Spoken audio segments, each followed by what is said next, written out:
Buckle up, it's playoff football season. Back at it again. The State of Football, January 4th, 2021. Episode part 111 here on the State of Football. Your new home for real football talk in the mornings. You're tired of ESPN? You're tired of the NFL Network? You're tired of nonsense? You're tired of fluff? You're tired of clickbait? You're tired of the same two storylines over and over and over and over and over? Well, welcome into a real football show. We appreciate all the love and support. Hopefully you had a happy new year. Hopefully you spent some time with your family. Hopefully you're ready for some real football talk, because that's what we're going to deliver here today.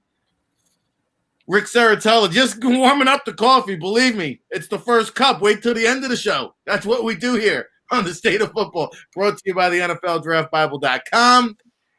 We've got a major announcement. I promise you, we will make an announcement this week. It's coming this week, regardless of everything else that's going on. So stay tuned for that. Really excited. We've got a lot of great things going on at NFLDraftBible.com. Big shout out to everybody that participated in the NFL draft process, inside the NFL draft process. Live seminar last night, hosted by our good friend Neil Stratton of Inside the League. We had half a dozen football CEOs speak to pro prospects about the NFL draft process, how to navigate during times of COVID, the impact. Really great event. We'll be posting some of that stuff. Big shout out to Tommy Goodhines in the chat room and all the people in the chat room. Get down on it. We love to see everybody up at it. I'm sure we'll be seeing Robin circling the wagons here today, Jesse Frittage, all the usual suspects, DC in the place to be. We are for the people, so feel free to leave us a comment. We love to get interactive with you. I'm going to dive right in. I'm going to dive like Greg Louganis right into the football conversation here today. A big day on the NFL. Playoffs have arrived. January is here. I can see my breath.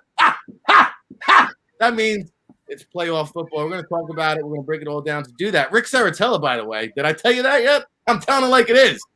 Every day here on the State of Football. Weekdays live at 9 a.m. Eastern.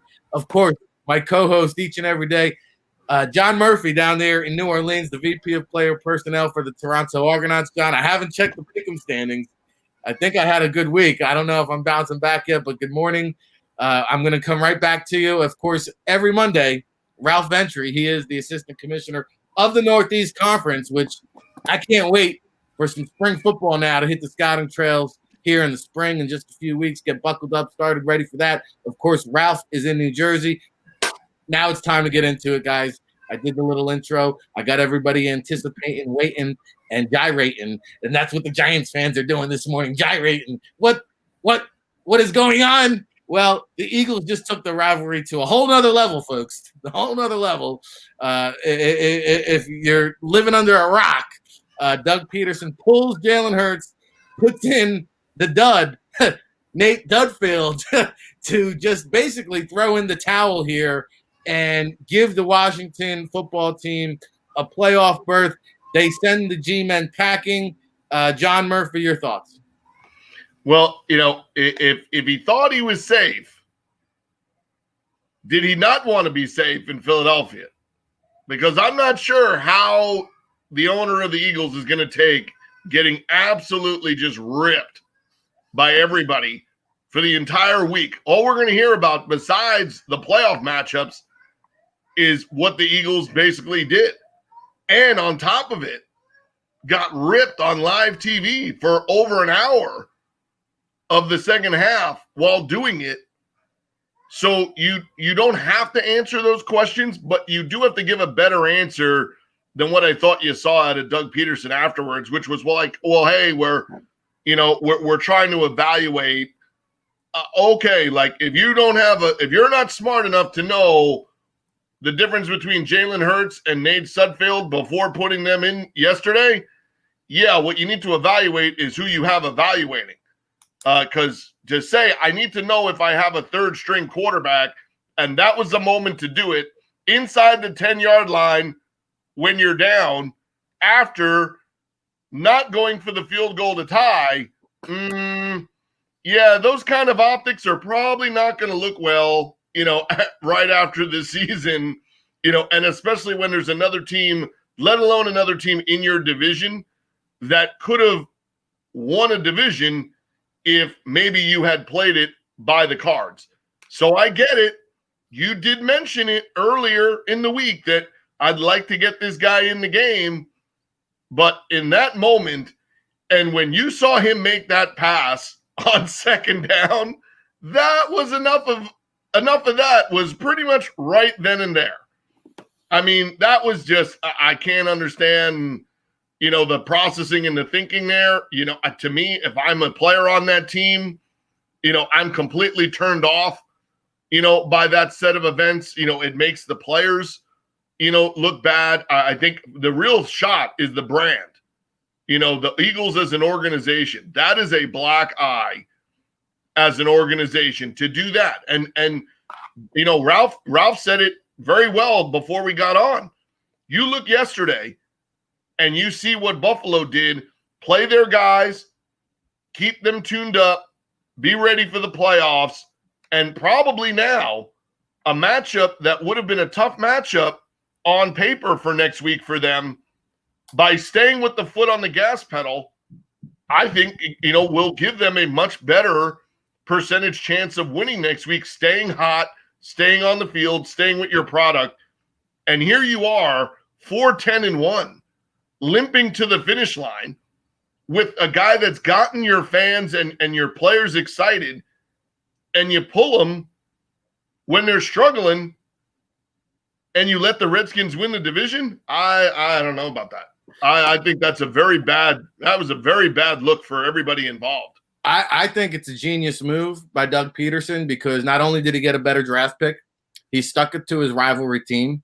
I think this was a directive from up top. And you know what annoys me about the football community today? Not the Philadelphia Eagles. No. The fan base of the entire NFL. You know why? Because nobody's up in rage that the Pittsburgh Steelers gave the Cleveland Browns a free walk into the playoffs. Nobody cares that they sat their starters and tanked the season finale and said, okay, here you go, Cleveland. Here's a free pass into the playoffs. Oh, no, that's totally different. That's totally different. You were playing them next week. But if you play your guys and Cleveland wins, all right. If Cleveland wins with your guys playing and you get them hurt, and now you're playing next week in a double down playoff game? Okay, well, what about a team that rests their starters, right, and gives the team a free victory? Okay, granted, the Chargers, they didn't have a playoff on the line. The Kansas City Chiefs just saved Anthony Lynn's job. They just saved his job because they tanked their season finale. Why don't we care about that? Why don't we care? If you're the owner of the Chargers and you don't know who played against you yesterday, if you don't realize you beat the JV team, that's your issue. Well, hey, that's what I'm hearing out of LA. Anthony Lynn's job is safe. 4-game winning streak. He's coming back. Yeah, because to me, if you had a Colts team that was how to win to play and win the game, the Titans with the Texans play and win the game, your status changed. You had the Dolphins had a game that was you had to win that game. Well, we didn't know the Steelers were going to play. If you get beat 56-26, week 19, we could all agree you shouldn't get in the playoffs if you get doubled down, by a divisional opponent. We didn't know what Pittsburgh did is way different. But we didn't know Pittsburgh was going to play Cleveland. We didn't know that. We didn't even know Cleveland was going to be in it unless they won, and Pittsburgh gave them a free pass. But to who, though? But that's what I'm saying. No matter who they played yesterday, the outcomes of the rest of the games made it be that it wouldn't have changed anything. But we don't know that. They could have beat Cleveland and knocked them out of the playoffs had the Dolphins and Ravens and whoever else won. There was a chance. Am I not correct? Mathematically, the Browns could not have made – there was a possibility the Browns would not have made the playoffs? I don't know. You know what? I think it's a totally different situation with what the Eagles did, like John said, and what these other teams did, what the Chiefs did, what the Steelers did, because the Chiefs and the Steelers and the Bills, they earned the luxury of being able to go into week 17 and they could make the decision of what they were going to do. They could decide, am I going to play my guys a half? Am I going to give this game away? they should only be worried about themselves and their program. Who cares about some other team's playoff hopes? That's not your problem. You earn the right to make your choice in Week 17. Obviously, the Eagles, on the other hand, I don't know what the heck they were doing, but it was just a shame that the NFL season, we had 255 games and 256 had to be a dud on Sunday Night Football on national TV with all this nonsense happening. And it's a shame because it overshadows the fact that the NFL just pulled off a complete, uninterrupted regular season. Congratulations to them. And I cannot wait for the playoffs. But it's just a shame that the season had to end on that note last night, Sunday Night Football, with the whole country watching. A terrible game nonetheless, even if they kept Hurts in there. I mean, he didn't exactly look like he didn't even look as good as Tua did yesterday. So I don't know how great the Eagles would have been even if they left Hurts in the game. With that said, I don't know what kind of excuse Peterson has to go into Sudfeld. If you don't know what you have in Sudfeld by now, then you shouldn't be coaching in the NFL. To be honest with you, I didn't even know Sudfeld was still on the roster. I mean, I have no idea what's going on there, but unfortunately, it was a lousy way to end the regular season for NFL fans. With that said, Giant fans, you can't complain that you didn't get into the playoffs when you only won 6 games. And you know what? Like I said, the better teams, the Chiefs, the Steelers, the Bills, they earn the right to do what they choose to do in Week 17. So you can't knock them for that. They have to focus on playoffs. They can't worry about some other team. If you tell me all week, though, that's the difference. You told me all week, I got Roethlisberger and TJ Watt. They're not 100%. We're locked into number 3. They're not playing. The difference between that and saying, I'm in the third quarter, it's 17-14, I've already passed up on a field goal, and now I'm going to put in Ralph Ventry at left tackle to go against Chase Young. Yeah, are we going to all believe that was just, that's just part of the game plan? No, what I want to believe is that just like the teams have the right to sit their starters, the Eagles have the right to say, guess what? We're in the market for a quarterback. Guess what? Tommy Goodhines in the chat room, you're exactly right. They win that game, they're picking 9th. Now, they've got a shot. If I like Zach Wilson, if I like Trey Lance, if I like whoever the number 3 quarterback is, and you saw Howie Roseman wheel and deal his way up for the Carson Wentz pick. It didn't work out, but he's not afraid to wheel and deal. Now, he's got striking distance. Maybe even he gets Justin Fields. So if I'm a franchise that has the right to sit my players and give a team like the Cleveland Browns a free win, then you also have the right to sit your players and earn a better draft pick to better situate yourself for the draft and your franchise and get a quarterback. Guess what, NFL, if you're listening, you want to put an end to it, go to a lottery. Otherwise, this is the byproduct of a system you created, my friend. Well, then I would have had more respect for it if you just came out and played Sudfeld. Well, he got. I agree with that. If he would have been up front and came out and said, we're going to evaluate Sudfeld this week. He's been with us a while. He's earned a chance to get a look. I would have respect for that. But broadcast team. He told the broadcast team in the middle of the week, I'm going to play Nate Sudfeld. He said it days before the game. But then they doubled down and said, we asked him, what if it was a situation like this and he was non-committal to it? Well, listen, the guy clearly tanked the game on national TV. He's had maybe two. You know what? Yeah. Now we know there's 2 things. The Eagles need 2 quarterback changes, one on the field and one off the field.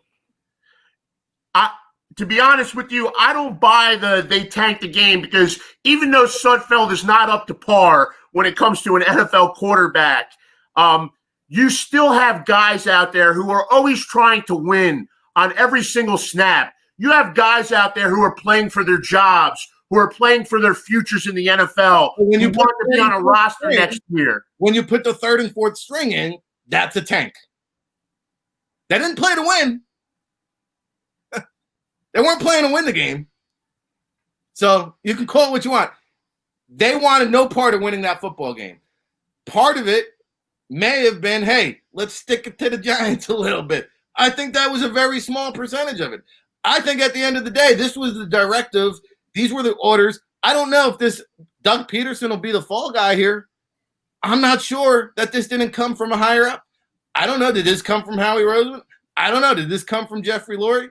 I don't know. What does that conversation look like going into this game saying, hey, we could pick in the top 5 or we could be on the outside of the top 10 and we need a quarterback. Whether we win this game or not, if we win, we just hurt ourselves. If we lose, we put ourselves in a better position to strengthen this franchise. That I believe is where they're coming from. Now, I'm not saying that I would do it that way. I'm not saying I agree with it. But what I am saying is they tanked on national TV. All the fan bases that, tank for Trevor or tank for Tua and all these cute, fancy slogans that we all encourage teams to tank.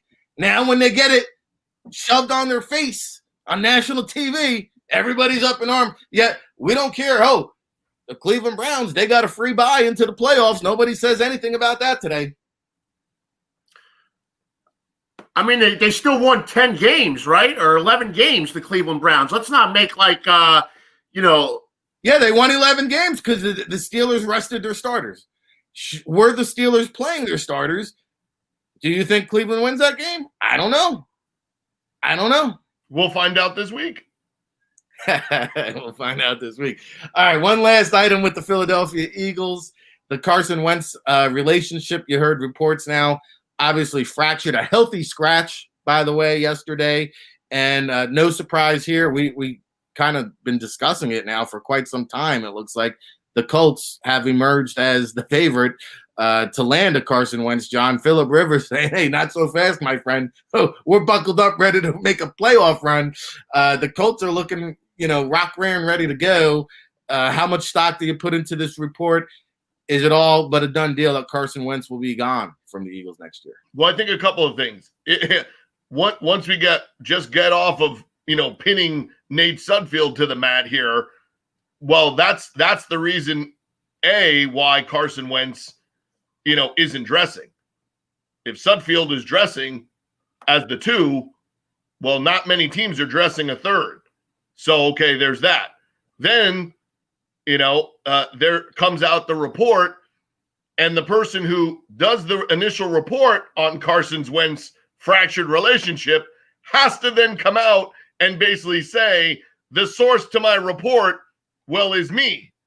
Not exactly the media content credibility that you're looking for, no matter what your name is and no matter how many times you've been on TV. You can't come out and say, according to sources, and you're the one who's the source and the one reporting it. I don't see this. I want to know who it is. Let's name the name. Well, he works for ESPN. Let's just leave it at that. Okay. And he's about 5'5". Right. So figure it out. The guy who's always reporting with sources that are seemingly lacking at most times, other than, come on now. Yeah, you can't then get caught in the middle of your statement and go, oh, well, by the way, I'm the source. Well, thanks, Captain. That's not going to work. But I think it's clear that now the guys behind Carson Wentz, that's pushing this new agenda. One, because you'll get yourself eventually traded. You'll probably get a reconditioned contract or something similar to make it all work. And we've heard that a lot of this might be only 50% football, an injury, or whatever, and the other 50% being that Carson Wentz is a very different guy than probably others at his position or others in the league or others in general, where how he lives his life, the ways that he lives his life, and what he finds important to him is maybe not a lot of the things that the everyday NFL quarterback is thinking about or feels important about. And that relationship with Frank Reich really was more to do with how he lives his life, and how he, deals with things and what kind of person, he aspires to be. Now, that doesn't make for any good topic, or that's not, a great conversation, on any show like this.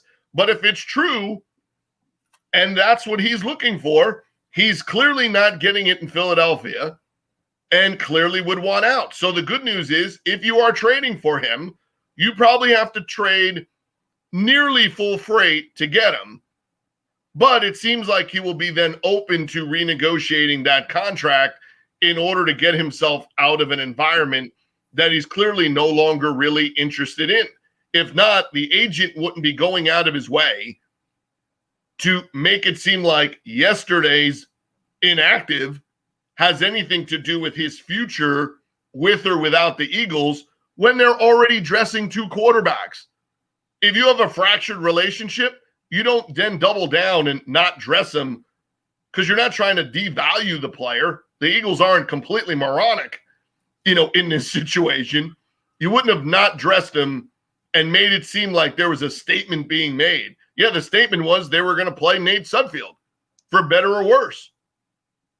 So do I think it's going to happen? I mean, they're definitely trying their best to orchestrate a way out of Philadelphia.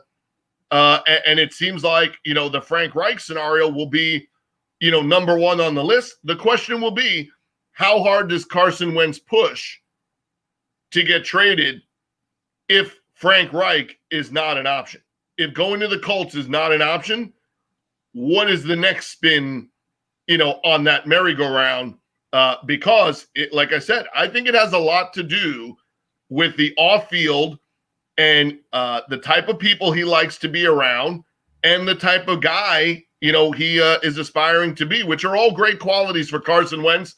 Not anything that an NFL fan base is really interested to know, that your quarterback isn't getting all the right feelings and all the right vibes, and all the right, character and motivation, from their head coach and offensive coordinator and quarterback coach. But hey, he is a very different guy, and I think that's part of what's going on there in Philadelphia. And it's all good when it's good.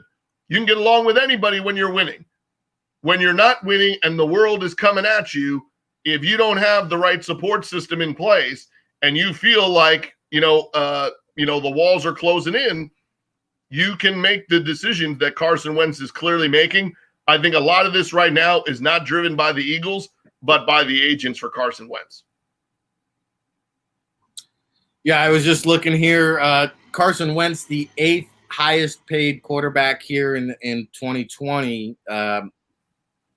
You take a look, Dak Prescott, Phillip Rivers, Jacoby Brissett, Mitchell Trubisky, Ryan Fitzpatrick, Andy Dalton, Cam Newton. Not exactly a great group of NFL free agents. So Carson Wentz might have some appeal. Maybe, hey, the Bears already struck out on one Eagles signal caller. Maybe the fences for another one. But definitely a situation worth monitoring. Okay, Pink Slip Monday, live breaking news here on the State of Football here, weekdays, 9 a.m. Eastern. Ric Serritella, John Murphy, Ralph Venturi breaking it down. Not unexpected. We saw Adam Gase immediately fired following the Jets loss. Doug Marrone, it took 12 hours later. He just gets served his pink slip notice. And we'll talk more about the head coach vacancies, the GM openings tomorrow with Russell Landy, longtime NFL scout who's worked for, a handful of NFL teams. We'll kind of get into the front office situations. But quickly here, the Jaguars, from my understanding, it's pretty much a done deal that Urban Meyer is going to take this job. I mean, he is calling all of his buddies up saying, hey, this is happening type of thing. And to me, it adds a little bit John, some intrigue at least after the game Justin Fields had. Should he go out and win the national championship? And Urban Meyer is the head coach of the Jacksonville Jaguars. I don't know. Is it a slam dunk? Trevor Lawrence goes number 1 overall. Yeah, I mean, I think that it's very similar to what happened early morning on Saturday, where not only did you find out that Tom Herman was getting fired, but immediately in and around that was, well, hey, it looks like it's Sarkisian. And I think the method to this madness is waiting to see the pulse of the reaction to what was going on. Once you make mention of something like this, what is the pulse of the NFL? What is the pulse of how the media is spinning something like this? So much like you heard it, nobody really blew up Sarkisian, in the media. Nobody went online and went bananas about his off-field track record with things. Then came a quote attributed to Nick Saban or the Alabama program. And next came all the right people on TV kind of catering to the same optic and saying, well, hey, second chance. Here's what he's done great with the quarterbacks and whatever. Nobody really mentioning the factor that Sarkisian's record at USC and Washington is worse than the record that Tom Herman just had at Texas. So the right spin and we're good to go. I think the Urban Meyer thing is very much the same. Where what Urban Meyer, who does he have on staff? What direction does that mean you're going? Who would come and is this a Urban Meyer like all in, like Urban Meyer's in charge of the whole ship, type, situation? I think some of it to be leaked earlier was to say everybody knew Marrone was going to get fired. They were just not going to do him wrong because of the long-term relationship he's had with them. So that's what they do. And then you leak the Urban Meyer thing out there. There's been no negative reverberations. Nobody's talking about Aaron Hernandez. Nobody's blowing up the things he's done with recruiting and other there, and the number of guys that have had trouble with him, at Florida and Ohio State. Okay, it seems like it's good to go. Everybody likes him. He's a media presence. This will get our program kind of moving in the right direction. And, oh, by the way, Urban Meyer has as good, if you want to go on the high side of this, even though he hasn't coached, he has as good a relationship with the NCAA as anybody available, with the best coaching record available, with the draft picks and the capital that they have. Why can't an Urban Meyer be viewed by the cons as like a Jimmy Johnson-esque type hire? He has the connections to the NCAA. He has the connections to Ohio State, right? He knows Trevor, so you have that angle to say, we got all this draft capital and we have money. Guys seem to like playing for Urban Meyer. Guys seem to be able to relate to him, even though he's in that older coaching range in terms of age. He relates very well to players at Florida and Ohio State. Guys loved playing for him. Hey, maybe this is lightning in a bottle, that we can catch here. And I think it seems like that's the direction they want to go. I think that's the same reason a couple of teams have sprinkled out, Fitzpatrick, Fitzgerald's name and, Jim Harbaugh's name. The reason that people sprinkle out somebody's name is to see what the reverberation would be coming back, right? Because when Nick Saban, right, if Nick Saban hires Bill O'Brien this offseason, right, or if Adam Gase goes up to New England, as a quarterback coach or a receiver coach, nobody's going to question it. No one's going to say anything about it, right? Because look, all those guys who got fired in the last couple of years go down to Alabama, go through the Alabama rehabilitation coaching program. Butch Jones gets a job at Arkansas State. Sark is now coaching at Texas. Those two guys couldn't have coached high school football in Arkansas and Texas when they left their last college job. So you just look at how people are doing things in this day and age. Social media is being used as the launch, and if it launches and nobody blows it out of the sky, we're all good. But if you launch it and somebody goes bananas and throws something out there that you can't handle, well, okay, I never announced that he was my coach. I never said he was. You don't have another Matt Patricia, right? You don't have another oops. 1 second here, I didn't know about that stuff. I think people are kind of sending up that little trial balloon on social media. It gets its response. And I think Jaguars fans, would be excited. And it would be a very different optic to see what would happen if you put Urban Meyer, in some role that he's clearly going to have. Because then he is not only going to be the head coach, but he would become a Pete Carroll-esque guy in Jacksonville, where the GM role there then becomes clearly the number 2 job and more like the number 3 job, because Urban Meyer is going to be the decision maker on the field and is probably going to carry a heavy percentage of personnel decision if he's going there. Yeah, and the other interesting part of the report that I saw, which was fascinating, is if Meyer doesn't take the job, the number 2 choice for the Jacksonville Jaguars is Ryan Day. So, pretty interesting stuff there coming out of Jacksonville. I would say the other one related note, you mentioned Adam Gase, who, oh, by the way, was a GA with Saban at LSU back in 2000, 20 years ago. So could Gase emerge as the next OC, for the Bama? The state of football here, we're going to get into some NFL end of season awards. These guys have been with us every Monday. Ralph Venturi, John Murphy here on the state of football. Before we get into the awards, Ralph, we'll let you gloat a little bit with your Buffalo Bills. On another quarterback note, the Dolphins, who you mentioned, Tua, before jumping on the air, looked terrible in your opinion. Oh, by the way, thanks, Bill O'Brien and the Houston Texans. They do have the number 3 pick there, Ralph. So if they're tired of the Tua train, they could opt to look at other alternatives. But go ahead, give us your weekly Buffalo braggadocious. Oh, by the way, will Ralph Venturi be making an on-location appearance at that home game?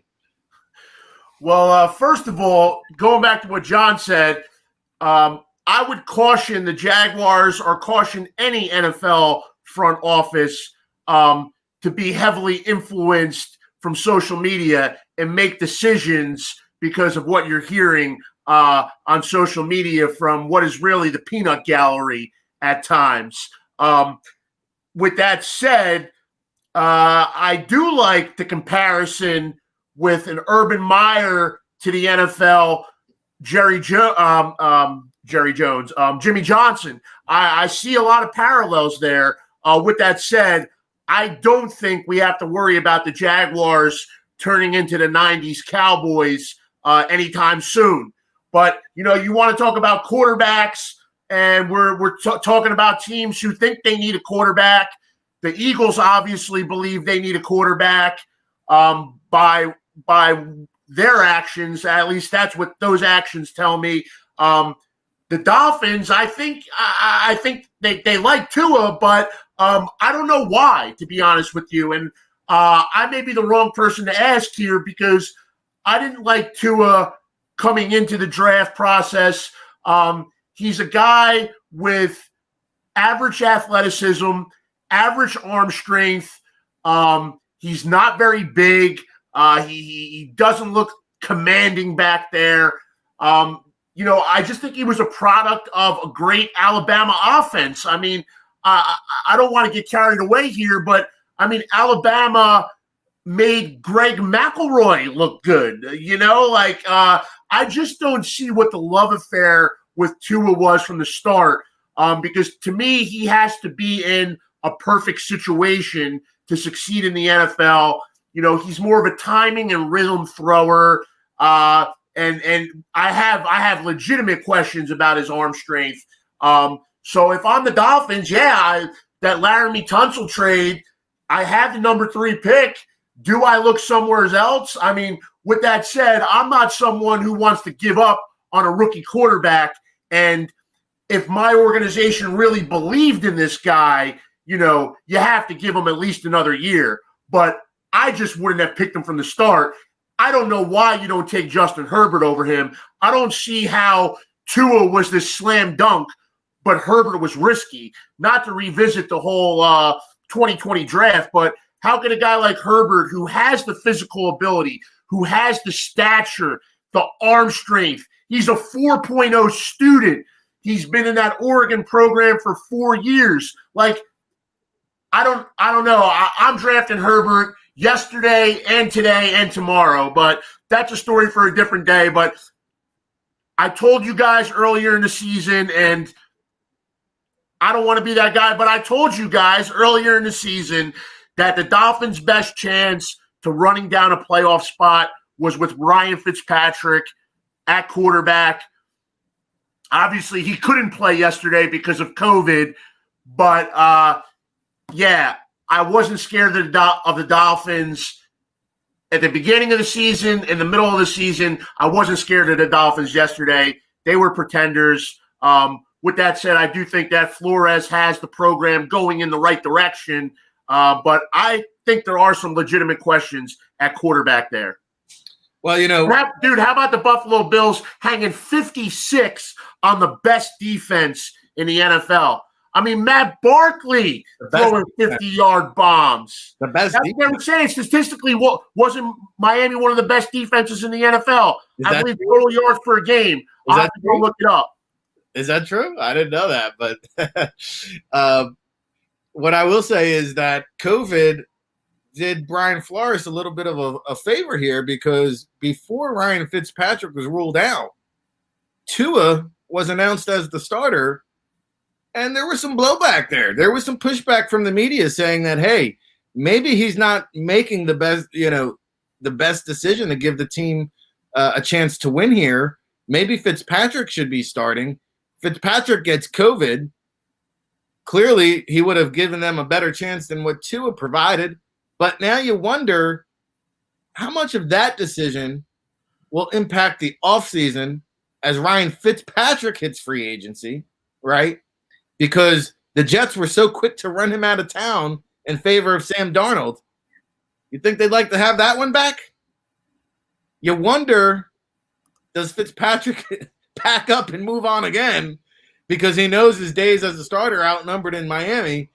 I'm looking around the league. There's probably a dozen other options where he'll have a better chance to go into week one as a starter in 2021.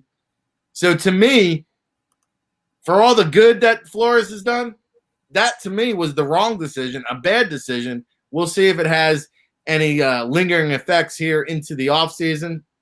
But it's been a wonderful season. 17 weeks up, 17 weeks down. All you Coronials, you were wrong, okay? They did it. They pulled it off. Not a single makeup game on the schedule. So we roll into the playoffs, and that can only mean one thing. We've got to hand out our end-of-the-year awards, and that's what we'll do here with Ric Serritella, John Murphy, and Ralph Venturi here on the State of Football, weekdays, 9 a.m. Eastern. Big shout-out to the crew on the Tailgate Show this past Saturday. Great show covering all the college football playoffs. Of course, we'll have your national championship rundown for you on the NFL Draft Tailgate Show coming up this Saturday. That is 10 a.m. Eastern. We're live 6 days a week here on the NFLDraftBible.com. Big news, big announcement. One other note, Derrick Henry runs wild. He joins the 2,000-yard rushing club. And if you look what this young man has done in a short period of time, if he retired today, you'd have to then say his resume is quite comparable to a Gale Sayers or Terrell Davis. Derrick Henry has really put a yellow jacket resume together in 4 or 5 seasons, whatever he has played. He's already building a case for Canton, what he's done here. So we'll see how far he can carry the Titans into the playoffs. All right, let's do it. Award times. We'll kick it off with our guy, Ralph Venturi here. NFL MVP award. Derrick Henry making a strong case here as the season winds down. Ralph, who are you going to give your NFL MVP award to? Well, from what I understand, It's not a ranked voting system. I don't believe it's a ranked choice voting. I think you just put one player's name on the paper and submit that as your vote. I'm not sure of that process, but that's what I've heard. But I'm used to doing it with ranking 5 guys. I'll give you my top 5. You know, number 1 is going to be Josh Allen, best passing season in Buffalo Bills history. I mean, what is it? They're the number 2 scoring offense in the league, over 31 points a game. I mean, it's just they look unstoppable. It scares me a little bit going into the playoffs. You know, you're always a little nervous. You're always waiting for the shoe to drop when you're a Bills fan. But these guys are for real. And Josh Allen has been unbelievable this season. He had 224 yards and 3 touchdowns in the first half yesterday. And then thankfully he hit the showers. But the top 5 would be Josh Allen 1. I'd say Rodgers 2, Henry 3, Mahomes 4, and number 5, this guy, he made all the difference in the world coming over from the Minnesota Vikings, but Stephon Diggs, his value to the Buffalo Bills offense this year cannot be undersold. But with that said, I would go with Allen just because I think he's the most valuable to the team.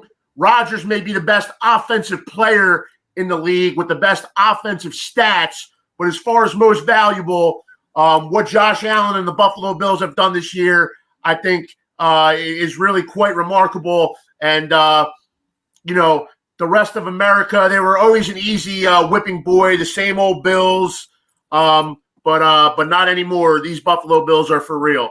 So I'm going to say Josh Allen is my MVP. And I don't think it's crazy. It's not crazy. I actually think it's a crime that it hasn't been more of a 3-way featured as a 3-way race on these networks on-screen graphics here. Everybody says Rodgers, Mahomes, Rodgers, Mahomes.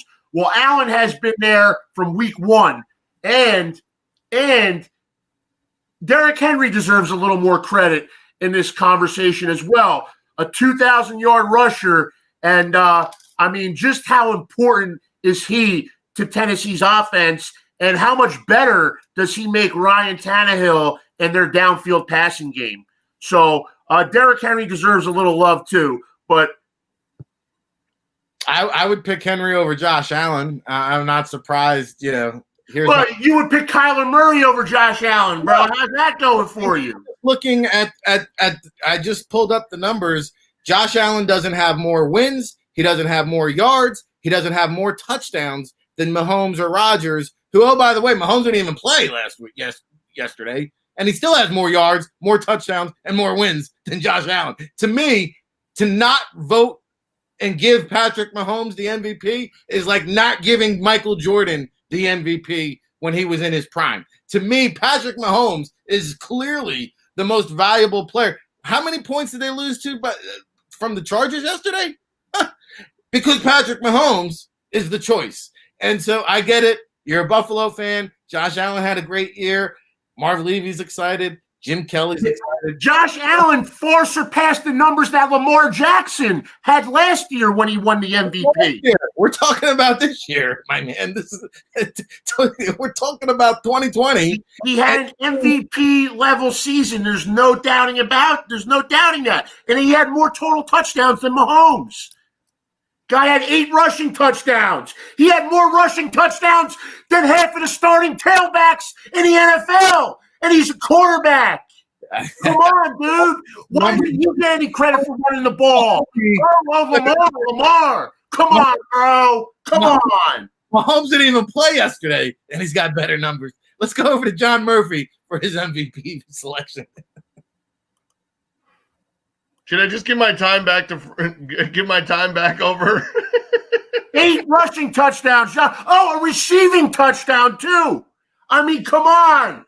What more does the guy have to do? He was throwing piss rods yesterday in the Buffalo Wind. I mean, come on, dude. How could you not be impressed? I didn't say I wasn't impressed. I just said Patrick Mahomes had better numbers playing less games, and he's the most valuable guy. Is it all about numbers? Is that what we're basing on sheer statistics? I'm trying to state a case for Josh Allen. I just don't see it anywhere. Not more wins, not more yards, not more touchdowns passing.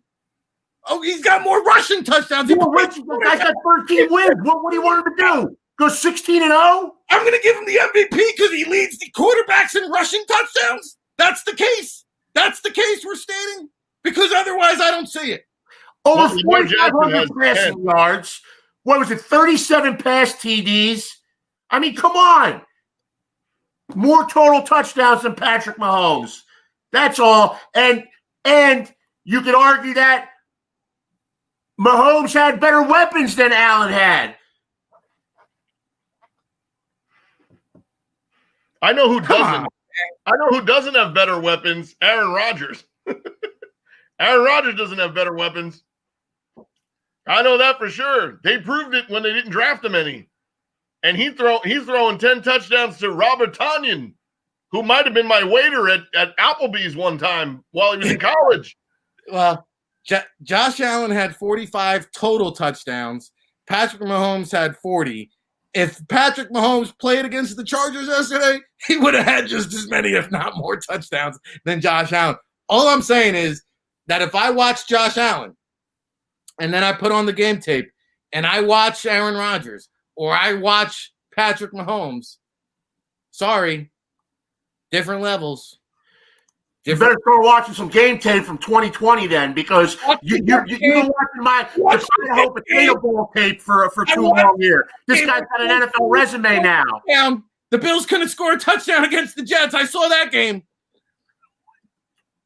They just scored 56 on the number one scoring defense in the league. They went to Denver. What was that, 48? I mean, what do you want them to do? They've outscored their last three opponents by 88 points when it matters down the stretch. When the weather's supposed to be bad and you can't throw the ball. I might be picking the Colts to win that game. Just saying. So was that a vote for Aaron Rodgers then, John? Is that? I'm just saying he's got 48 touchdowns. I don't know what either one of you two is talking about. Well, to me, it's Mahomes 1, Rodgers 2. I could even state a case. If you wanted to give it to Derrick Henry, I would not be upset about that. Honestly, to run for 2,000 yards in an era where the league is 70% passing, I would say Derrick Henry has a stronger case to be MVP than Josh Allen. I'm just saying. And I think the factor that, like, one guy has Diggs the whole year, the other guy has Tyreek and Kels the whole season. Rodgers played 4 full games with either no Aaron Jones or no Devontae Adams, right? So I think the metrics of it, I don't think it's fair with Mahomes because we're trying to compare Mahomes to putting up like numbers that don't even make sense, right? Mahomes, the way that he's playing, is going to need like 10 years to break records that took other guys 15, 20 years to do. So I don't think that's, fair. And I also don't think judging Lamar Jackson's season versus Allen's, I think it's very different because they're playing the only way that Lamar Jackson is successful in the NFL is how they were using him in that one format. When it works, and it looks great. Like right now, they're hot again. If they play a playoff game this week against the Titans and the results are the same and they score under 20 and get kicked out the playoffs again, no one's going to think this is a wonderful scheme to use just to win a whole bunch of regular season games and put up stats. Right? So I think Allen deserves more credit for how he's playing and what he's done to get to that point. So to me, he's definitely top 3 regardless of the other things going on. And then I think your metric is, do you like the season Derrick Henry had or Mahomes? Mahomes just being Mahomes? I think it is like some of these other things where he's not going to win the MVP in a year where he throws 38 touchdowns. He'll win it when he throws 55. He'll win it when he throws whatever, has just a juggernaut. But they've become so good that it is almost that thing of somebody else has had a better season in all likelihood than him, and it would be close, but not to disparage the Bills, but Josh Allen, they're not winning they're not making the playoffs with Matt Barkley. And the Chiefs are so talented, they might make the playoffs at 9-7.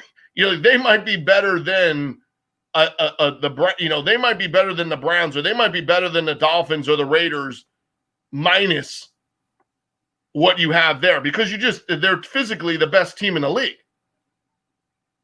And then I would make the point that even though it's not worth anything, but just to mention the name, because the type of season the guy had for the type of team he's playing for, go look at what Deshaun Watson did after they kicked Bill O'Brien out the door. And you're playing with what you're playing with on a regular basis, with a backup offensive coordinator, no running game. Yeah, I think that's an astounding season for that guy to basically go for every week knowing he's got to go for 350 and 4 touchdowns just to keep him competitive. And he's thrown, I think, 2 or 3 interceptions the whole rest of the season without the guy, and pretty much averaged 4 touchdowns and 300-plus yards. I don't think it gets you anything other than 5th or 6th, but just the mere factor of leading the league in passing yards and 33 touchdowns and 7 interceptions. If I told you he was doing that and Bill O'Brien had gotten fired, I don't think you would have thought that the resume for Watson in this season would have been like Drew Lock if Bill O'Brien was getting fired in season. And the factor that he had as good or better, season to date, minus DeAndre Hopkins, the only guy that benefited, or the only guy that persevered, is probably a better word for that, would be Watson. So I'm on the watch for what that could circle back to being, there. But I think, to me, it's more of the Aaron Rodgers, Allen, and then the running back, because I think Mahomes is so good that you're going to start comparing Mahomes to Mahomes. In 55 or 50, 48 to 50 touchdowns, and then 38, we're not going to look at the factor that they had a more balanced attack and, so on and so forth, and they pulled off the accelerator, in a couple of games, and he doesn't play a game, there. But I think Allen is top 3, because I just don't think the Bills, minus him, if you just put somebody else on there, they're not making the playoffs. Well, we got to move on here. I'll say this. 14 turnovers in 16 games. That's Josh Allen. Just saying. The guy had 14 turnovers. Mahomes and Rodgers only had 8 each. Just saying. All right. Deshaun Watson clearly putting himself in the conversation as one of the front runners for next season. Let's go over to NFL Defensive Player of the Year award. NFL Defensive Player of the Year award. John, who do you got? Well, I'm not going to say Bruce Smith, because that's who Ralph's going to pick for the 14th year in a row. TJ Watt, to me, nudges out Aaron Donald. Donald is Donald. And again, I think it's the same thing. Aaron Donald throws up 20 sacks. He's getting it. He just has an Aaron Donald type season. I think it allows somebody else to come in the door and get an opportunity to win it. And I like what he's done in the last couple of years, putting himself in this position. And then I think he was the most consistent of the playmakers available to us this year. Some really good, outstanding seasons. Devin White, with the number of tackles, and then I think he's got 9 sacks, and 5 or 6, forced turnovers, in terms of looking for somebody who just, stuffs the stat sheet, there. But to me, TJ Watt over Aaron Donald, and then a light mention of, just the stat stuffing type season that Devin White had. But to me, it's TJ Watt for me. Quietly, well, maybe not quietly, but kind of overshadowed somewhat by JJ Watt. TJ Watt now 50 sacks through his first 4 seasons, building, himself quite an impressive resume. For the sake of being different, I'm going to go with my local guy, Hassan Reddick. I think, he's in the conversation. And for the sake of just throwing out a different name here, I can't argue with the TJ Watt selection. You want to give it to Aaron Donald, that's cool too. But Hassan Reddick deserves a little bit of consideration. So I'm going to go with my Temple tough guy for the NFL Defensive Player of the Year award. Ralph, who do you got? I'll go with Aaron Donald. I guess it's the safe choice, but I can definitely see TJ Watt. Reddick had a great year. I don't know if he's Defensive Player of the Year worthy. I can tell you who's not. Xavier Howard, Miami Dolphins. 10 interceptions, but yeah, he can't cover Stephon Diggs, that's for sure. So I don't know what all the hype was about that guy. But you tend to see a guy has a lot of interceptions or a lot of sacks, and they tend to go to the top of the voting for Defensive Player of the Year. But are they really the Defensive Player of the Year, or do they just have a nice stat line, or do they just lead the league in one particular category?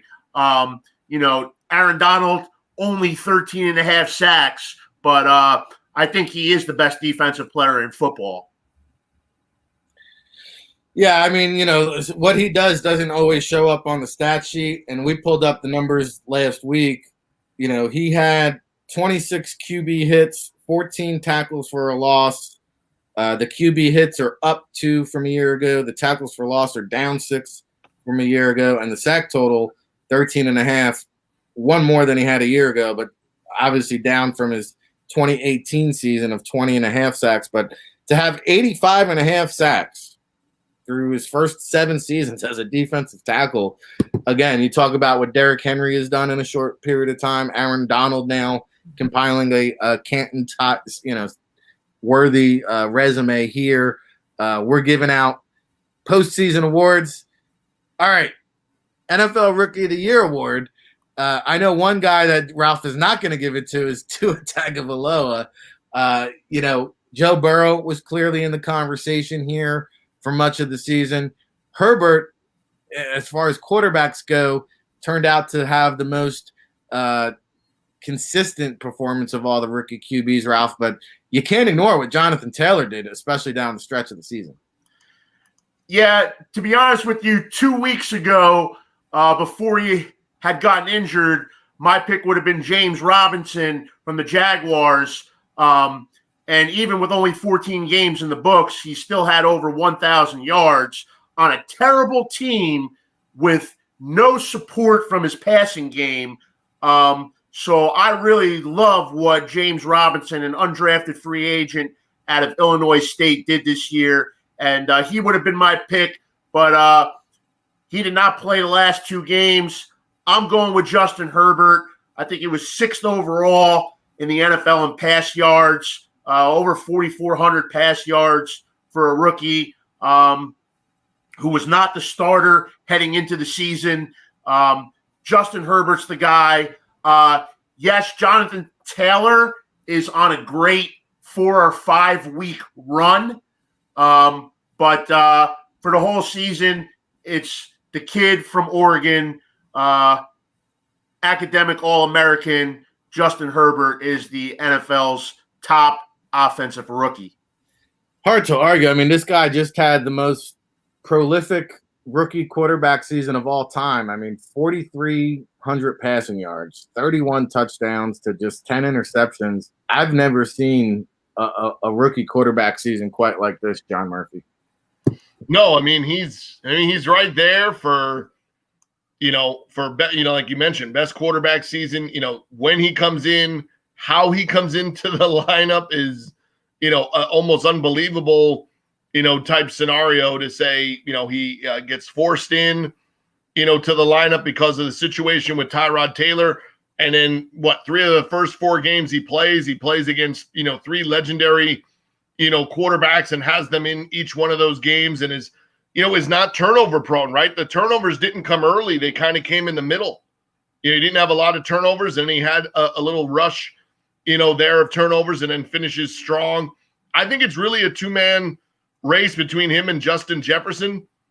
I think the numbers that Jefferson put up as a receiver, again, having one of the best all-time seasons as a receiver in that spot. The other thing is in terms of the expectation, right? You trade away your number one receiver and you then draft and had a number of guys on the board that who you could have drafted, there. So for Jefferson, not only are you taking on a role opposite Adam Thielen, but you're also feeling the pressure of who they traded.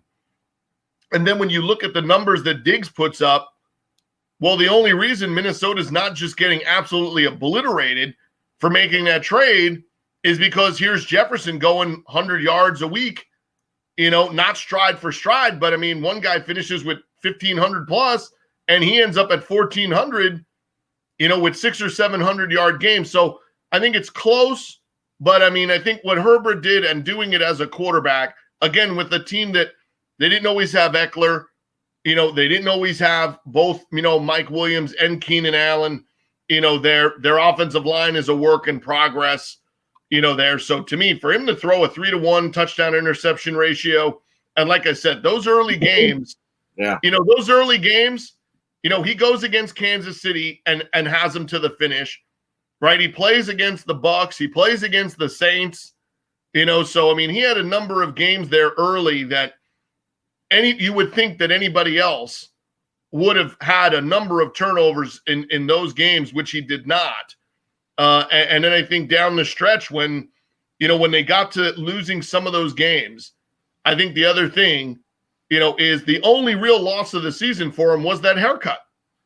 That was the only really rookie mistake he made, is he got a worse haircut than Ralph. I thought it was an upgrade, though, wasn't it? I mean, hey, what's crazy to think is that he had 4,400 passing yards in 14 games started. Had he played all 16, it's not out of the question to think that Justin Herbert could have thrown for 5,000 passing yards as a rookie.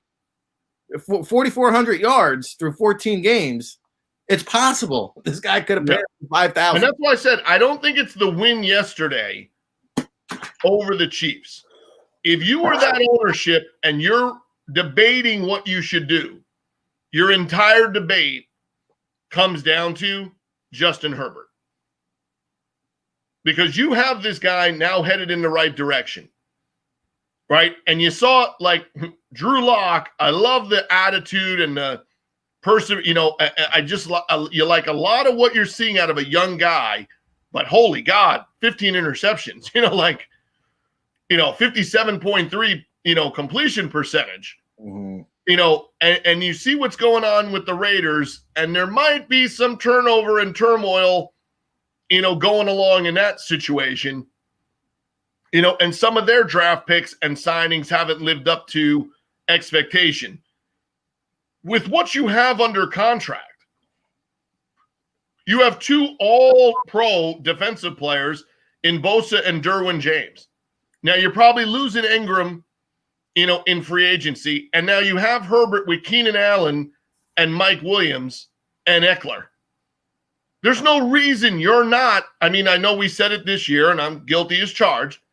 There's the dark horse. There's the dark horse playoff team, the Chargers. I mean, you're just going to hit the reset button, and I'll be saying it next August. Chargers, the team that didn't make the playoffs with a top 10 pick, who could make the playoffs next year? Chargers. So I think it's the risk is, are you going to change the head coach, the OC, the quarterback, the offense, and whatever when you just saw Justin Herbert do what he did? That's the holdup of not wondering should you fire Anthony Lynn or not. But to me, it's Justin Herbert. Great season by Justin Jefferson, Taylor, and Robinson. Really nice group of offensive players in the rookie class. Yeah, and you look at Justin Jefferson, 1,400 receiving yards, 7 touchdowns. I just went and looked at Randy Moss, another Vikings rookie wide receiver. He had, I think, 1,300 plus receiving yards, but 17 touchdowns as a rookie. So, talk about the way Randy Moss came into the league like a gangbuster. All right, the state of football, we've got about 10 minutes at max. I got to get on to another obligation call here coming up. But NFL will do head coach and GM awards tomorrow at Russell Landy here, 9 a.m. Eastern. NFL playoff team no one wants to play. I'll take this one first. It's the Baltimore Ravens. It's the Baltimore Ravens. it's the Baltimore Ravens. This team is hot. They're heavy. They're ready. You can get them if you wake up this morning plus 1,100 to win the Super Bowl, plus 1,100 to win the Super Bowl. That's the team nobody wants to play. Plus 550 to win the AFC. I think they got a good as chances of anybody. Ralph, who do you got? Buffalo Bills. All right, John, who you got? You know what? I'm saying on the other side, let you two guys play over in the AFC, no big surprise. But here's two things. You just said the Ravens are plus 1,100. Tom Brady is plus 1,200. He's never been plus 1,200. And now you did see the injury, and we don't know how bad it is with Mike Evans. Now that might temper you down a little bit, but then Antonio Brown shows up and does what he does yesterday. So to me, it's the two teams in the South, because you got the Bucs with Tom Brady, and I don't care who's playing. I don't care if it's us three playing receiver and tight end for him. If he's active in the playoffs, well, we know, that he can just turn it on if he wants to, and there's not enough games left that if he turns it on that you're going to be able to turn it off. And they're getting a pretty good first-round matchup. The other one would be, even though they incredibly have a top 3 seed, are the Saints ever going to play a game with everybody on the roster? Because now how good of a team would that be if everybody plays? They played with a receiver at running back and a quarterback at running back and a practice roster guy dressed. Okay, no problem. I was not expecting now, it's not a disrespect to the Panthers, who, like I said, we all think they're on a good track. I was not expecting that yesterday. When you have no Mike Thomas, no Alvin Kamara, you can't go out there and just obliterate the Panthers like that. Well, 5 interceptions from Mr. Bridgewater. that was tough. That was a tough look, out there. But you wonder, again, it's the Bears, and, that was an overtime win. If you get past the Bears and then you tell me that Mike Thomas, Kamara, and they're going to have a completely healthy squad, that'll be very interesting how that plays in Green Bay. But I think the factor that Brady and them get the first crack at it, to me, that the Tampa Saints, that's the team. Somebody in there with a full healthy roster is somebody nobody on the NFC side wants any part of.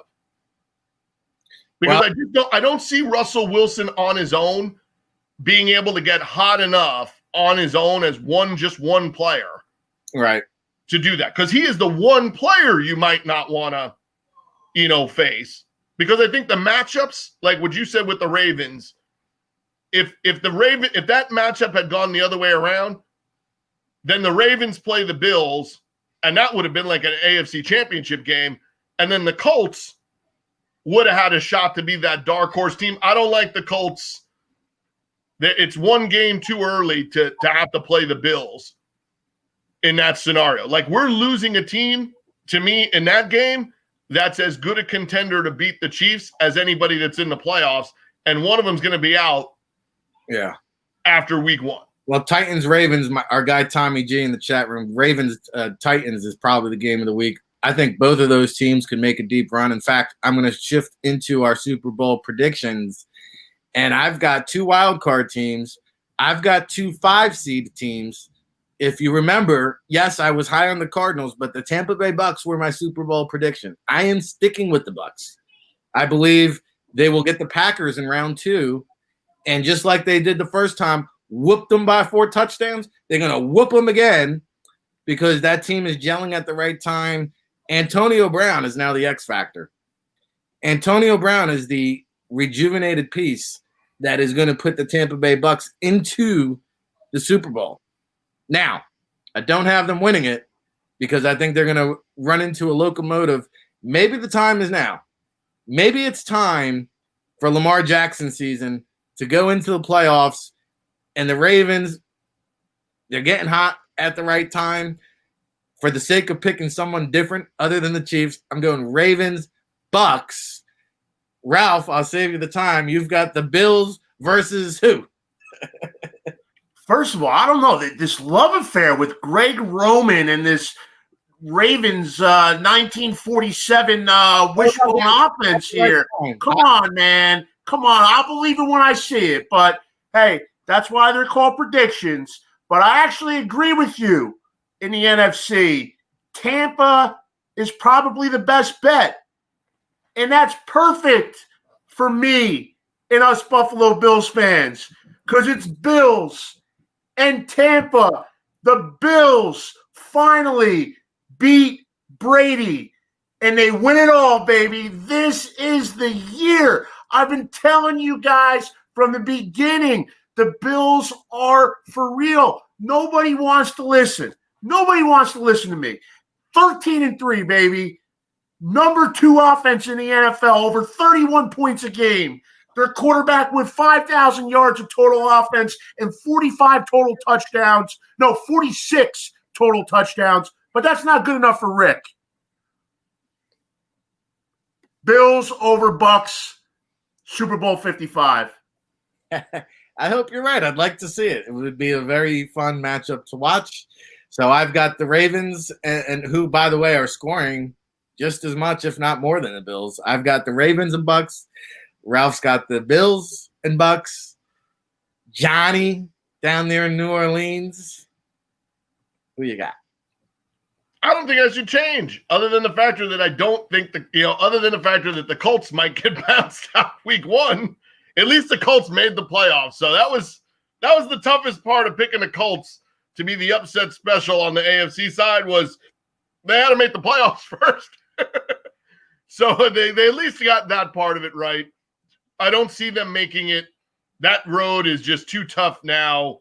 The way that it played out, you can't imagine winning that many games, and then you lose the tiebreaker, and the tiebreaker was going between finishing as high as, division winner and finishing as low as 7th. So you got the worst end of that deal by what happened at the end of the Titans-Texans game.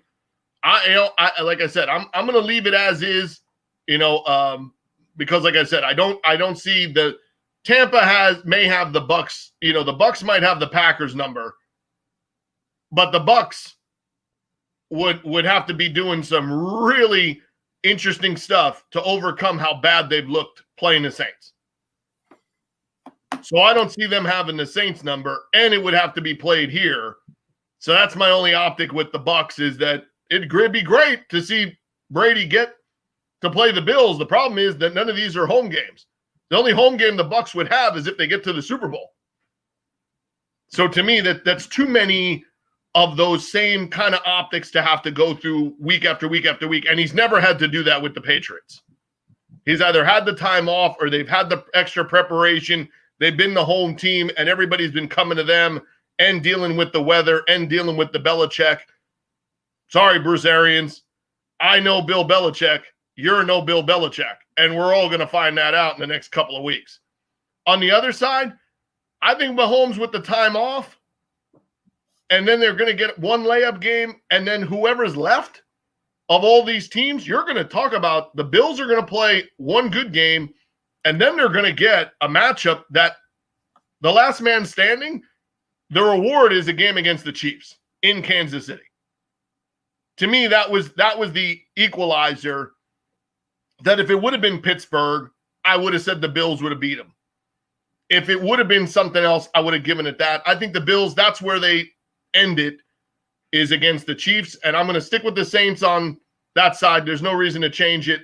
If they can get healthy, if they can just have all their guys, just play, I think they're the best team on that side. And I'm going to hit just the money line and just say Chiefs, Saints, and I'll leave it as is. Drew Brees walks right with his trophy to upstairs in the press box.